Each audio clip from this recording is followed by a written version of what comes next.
क्यों होती है पत्नी का दूसरे पुरुषों के तरफ आकर्षण।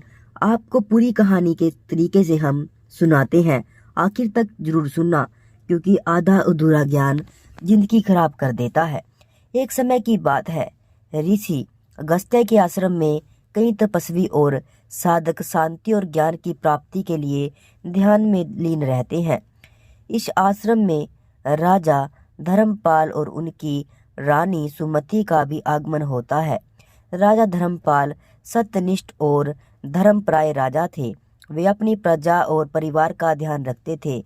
उनकी रानी सुमति बहुत ही सुशील, सुंदर और विद्वान थी। दोनों का वैवाहिक जीवन एक समय आदर्श माना जाता था, परंतु समय के साथ सुमति का मन विचलित होने लगा। सुमति को ऐसा प्रतीत होता कि उनका जीवन अब केवल राजा के कर्तव्यों और राजमहल की जिम्मेदारियों में बंद कर रह गया है और उन्हें खालीपन महसूस होने लगा। राजा धर्मपाल अक्सर अपने राज्य के कार्यों में व्यस्त रहते थे। रानी के साथ समय बिताने का अवसर कम मिलता था। धीरे धीरे सुमति का ध्यान उनके राज्य के एक युवा सेनापति की ओर जाने लगा, जो साहसी, वीर और अत्यंत आकर्षक था। सुमति का यह आकर्षण धीरे धीरे बढ़ता गया। वह खुद को रोक नहीं पाती थी। उनकी दृष्टि बार बार उस सेनापति की ओर खींची जाती थी। उन्हें अपने पति से कोई शिकायत नहीं थी, परंतु उनके अंतर की इच्छाएं, जो उन्हें खुद से भी छिपा रखी थी, उन्हें तंग करने लगी। सुमति ने इस बारे में कोई निर्णय नहीं ले पा रही थी। उसने लगता था कि भावनाएं गलत है, लेकिन फिर भी उसका मन उनकी ओर खिंचता जाता था। एक दिन ऋषि अगस्त्य ने सुमति को कुछ चिंतित देखा और पूछा, रानी, तुम्हारे मन में किसी प्रकार की अशांति है क्या? क्या तुम्हारा वैवाहिक जीवन सुख नहीं है?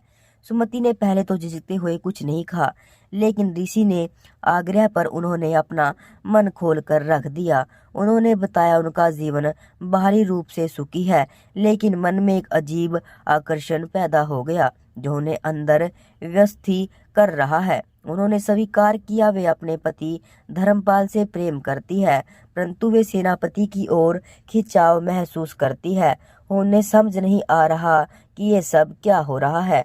ऋषि अगस्त्य ने उनकी समस्याओं को ध्यान पूर्वक सुना और फिर एक गहरी सांस लेते हुए बोले, रानी, ये संसार माया से भरा हुआ है। मनुष्य का मन क्षणभंगुर इच्छाओं और भावनाओं का गुलाम बन जाता है। जो अक्सर तुम महसूस कर रही हो वह अस्थायी और भ्रामक है। यह केवल मन का खेल है जो तुम्हें अपने सच्चे कर्तव्य से दूर ले जाने की कोशिश कर रहा है।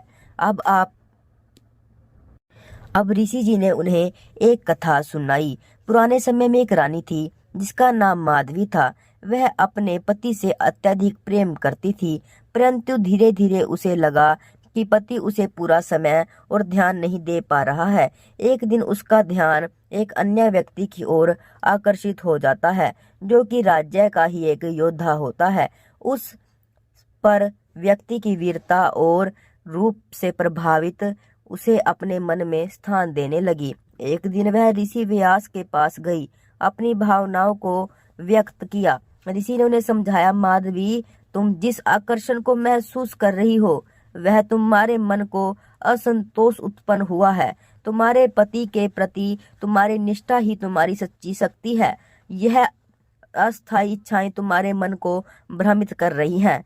तुम जो मोह माया से ऊपर उठो तो तुम्हारा जीवन फिर से आनंदमय हो जाएगा। माधवी ने ऋषि की बात मानी, अपनी भावनाओं को नियंत्रण किया। उसने अपनी निष्ठा को फिर से अपने पति की ओर समर्पित किया। धीरे धीरे वह आकर्षण खत्म भी हो गया। सुमति ने इस कथा को गहरी शिक्षा ली। उन्होंने महसूस किया उसके मन में जो भावना उत्पन्न हो रही है वह वास्तविक प्रेम और कर्तव्य से दूर ले जाने वाली है। उन्होंने ऋषि अगस्त्य के चरणों में गिरकर कहा, हे ऋषिवर, आपने मेरी आंखें खोल दी। मैं समझ गई हूँ, मेरे मन की इच्छा केवल एक माया जाल है। मेरा सच्चा प्रेम एक कर्तव्य धर्म प्रति। दोस्तों, आपको ये कहानी कैसी लगी?